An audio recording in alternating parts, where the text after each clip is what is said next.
Introduction. In our experiment, we will be looking at problem-solving abilities under a certain kind of environment.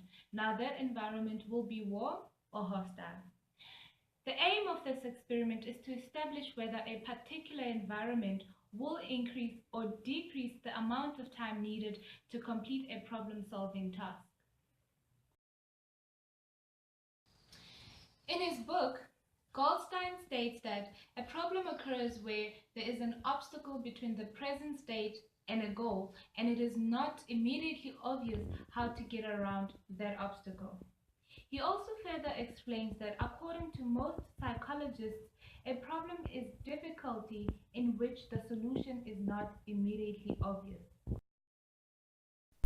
Hey guys, I will be discussing the literature review with you. So in 2007, Swami and his colleagues did a study in which they aimed to determine which teaching style students prefer more. Okay, now this study was done across 3 continents, and they determined that students like lecturers who are conscientious, open, stable, and agreeable. Now this is based on the big 5 personality traits. We did an assessment, and you're welcome to read more about it. Now this leads to the following question. How would a hostile attitude influence students in the classroom, and would it affect their problem-solving abilities? Now this question links with our study, as we will aim to determine whether a hostile facilitator influences problem-solving abilities. Okay, so there is a variety of differences regarding problem solving. Now, Dzurilla, Medu Olivares, and Kant did a study in 1998 in which they determined the age and gender differences of social problem solving. Now, they determined that social problem solving ability increases in young adulthood, this is about 17 to 20, up to middle age, which is about 40 to 55, and then it eventually decreases in older adults, which is about 60 to 80-year-olds. Okay, they also found gender differences. Now this is with regards to impulsivity and the carelessness style in problem solving. The study shows that factors such as age and gender influences problem solving abilities, and it should therefore be regarded as confounding variables. Okay, bear with me, I am almost done. Another study was done in order to determine the effects of group work on problem solving. Now this was done by Hoffman in 1965, and he determined that there are barriers to effective problem solving, such as pressures towards conformity, the effects of large groups on introverted people, as well as the failure to organize and plan. So this is just like bad group dynamics. Okay, effective problem solving includes the intellectual ability of the group, motivation, your diversity, as well as the effort put into the problem solving. So group work is an essential part of our study, as it will be used in a group context, such as a classroom. Certain factors should therefore be considered when studying individuals in a group context. Ladies and gentlemen, I will be doing the hypothesis.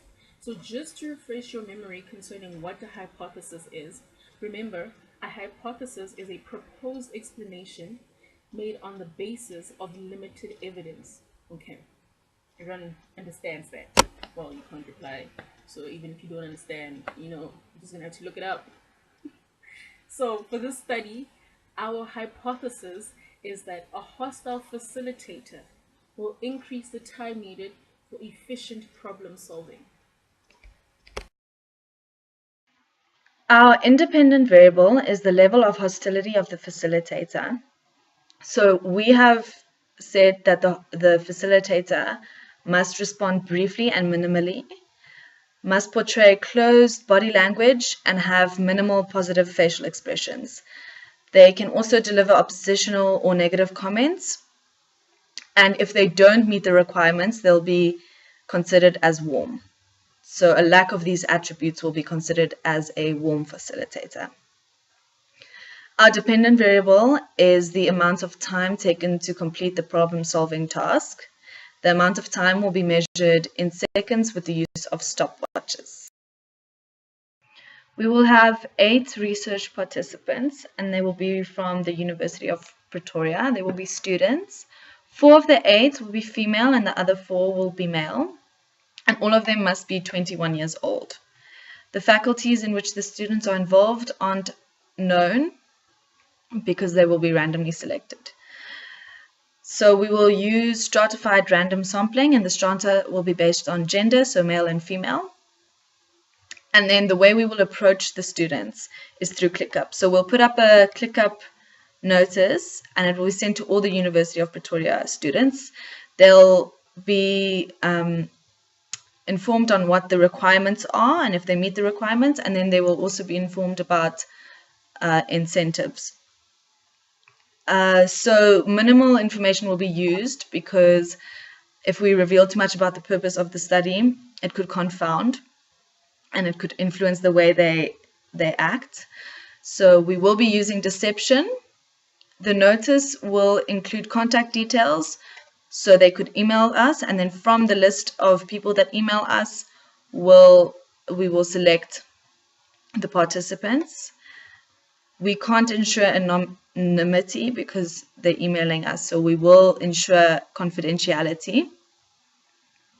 Because we're using such a small sample, it's important that the study be replicated so that we could see it with different samples and less specific. So it could, because you can't generalize easily just from using 21-year-olds and using university students, is also a little bit of a problem for external validity. So it would be a good idea to replicate the study with a different sample, with maybe more people, different people, just so that you could generalize a bit more. The following we have considered as confounding variables: environmental factors and individual participant differences. Environmental factors can be referred to as the time of the day, the setting of the room, and the appearance of the facilitator by whom the experiment was conducted. We will make sure that there is no systematic differences in the environment from one treatment condition to the other. We will also make sure that the experiment will be conducted on the same time of the day, and we will also make sure that the room and the facilitator's appearances are similar by whom the experiment is conducted. Individual differences can be referred to as the age, the IQ, and the personalities of the participants, which might have an influence on the scores because everybody's different. And so we're going to use randomization and a control group to control individual differences in our study. For time-related variables, we have considered history and testing effects. Now, history can be referred to as an event that can produce the outcome of the study besides the treatment. It can be any event that happened in between the testing conditions that might have an impact on the student's performance and behavior on the research study. And to control history events, we're going to include a control group. Testing effects when a participant has been influenced by a treatment condition and it influences scores of another treatment condition. This might have an influence on the internal validity of this research study, so we were going to include a control group to control testing effects. Our research design is a mixed experimental design. It's the pre-test, post-test control group design. So we have a control group which controls for many confounding variables. Our participants will be randomly assigned to two groups, the control group and the experimental group, and the participants will be matched in age and gender. Both groups will have participants of 21 years of age, and each will have 2 females and 2 males. So the experiment will be conducted over 2 days, starting at the same time. The groups will be in separate rooms, and each group will perform all their tasks in the same room. So each group will have their own room, basically. This is so that, first of all, so that the participants don't speak to each other to kind of share information and influence each other, and also so that there aren't environmental changes that might affect them. Okay. So now I'll be speaking about what will happen on the 2 separate days. On the first day, both groups will receive the same problem-solving task, which is an abstract 100-piece puzzle. Both groups will receive a warm facilitator for the first task, and the groups will have 2 different facilitators. Okay, so each group will be timed from start to finish, and they won't have any time limit. The time for each group will then be recorded. Alright, the next day, both groups will receive another abstract 100-piece puzzle. It will be different from the day before. And the control group will be facilitated by the facilitator that was assigned to the experimental group the day before. The experimental group will be assigned to the facilitator that was facilitating the control group the day before. The reason for this is because the students might use some of their top-down processing if they get the same facilitator. By this I mean that if they get a warm facilitator on the first day and then that same facilitator is with them on the second day, they may already see them as warm because they're used to them from the day before. Okay, so the experimental group's facilitator will adopt a hostile attitude, whereas the control group will again be exposed to a warm facilitator. And then the second task will be timed again, and they don't have a time limit for this one either. Hi guys, I'm going to be discussing the results of our study. As can be seen in the table, both the control group as well as the experimental group took almost the same amount of time to complete the puzzle in the pre-test, where both groups were subjected to a warm facilitator. In the post-test, the control group maintained almost the exact same time to complete the puzzle with a warm facilitator, whereas the experimental group took 1 hour and 31 minutes longer to complete the puzzle than in the pre-test, which can be attributed to a hostile facilitator. This shows that a hostile facilitator will increase the time needed for efficient problem solving, thus confirming our hypothesis. Testing effects might be the cause of our control group performing the task quicker in the post-test, but it is not too big a difference to warrant concern. Also, the results can be linked to the study done by Swami et al. In 2007, showing that the temperament of a facilitator does have an effect on the time it takes to solve a problem. This is important as it can influence the way people are taught. I will be discussing the ethical considerations of this study. Throughout the study, from designing to interpreting and writing up, all relevant ethical considerations will be adhered to. Ethical approval for this study was sought from the University Ethics Committee. The researchers will aim to enhance participants' psychological well-being.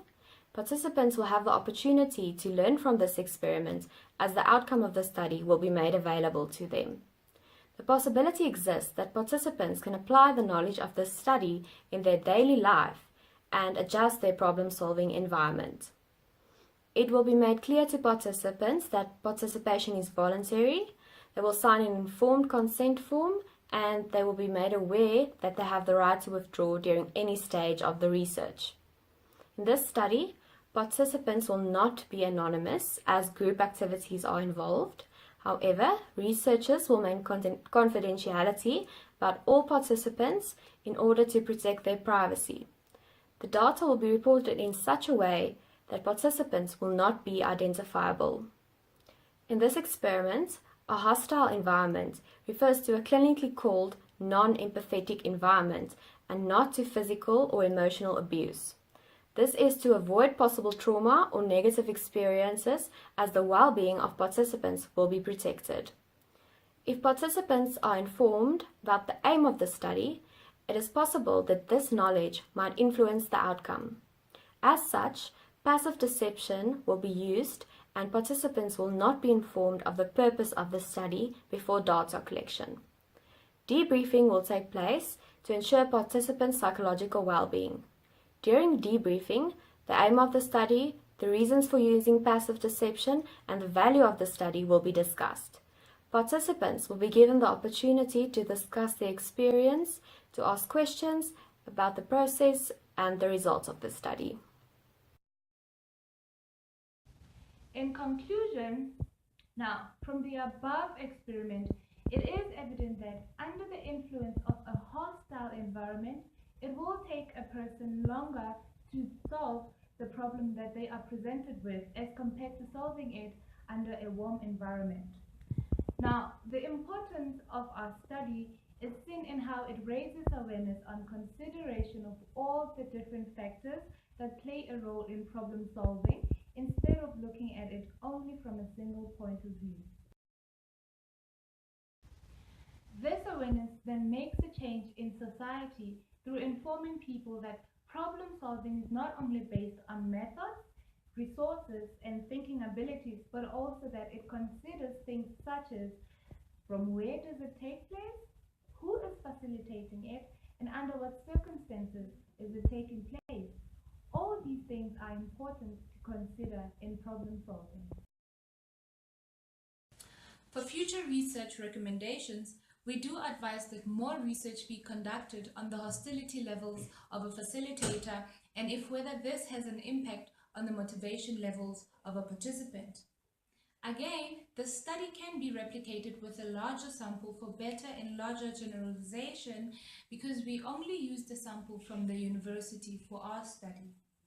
The third recommendation that we can make is that the future research should also be done to determine how problem solving differs in different cultures, as well as how this would have an impact on how the facilitator can best facilitate the participants.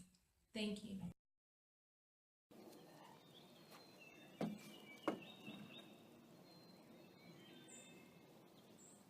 Come on, let's go.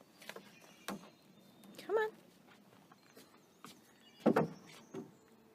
Come on.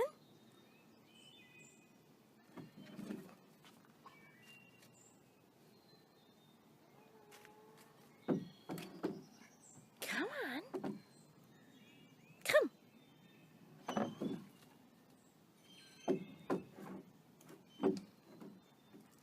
Come, Theo.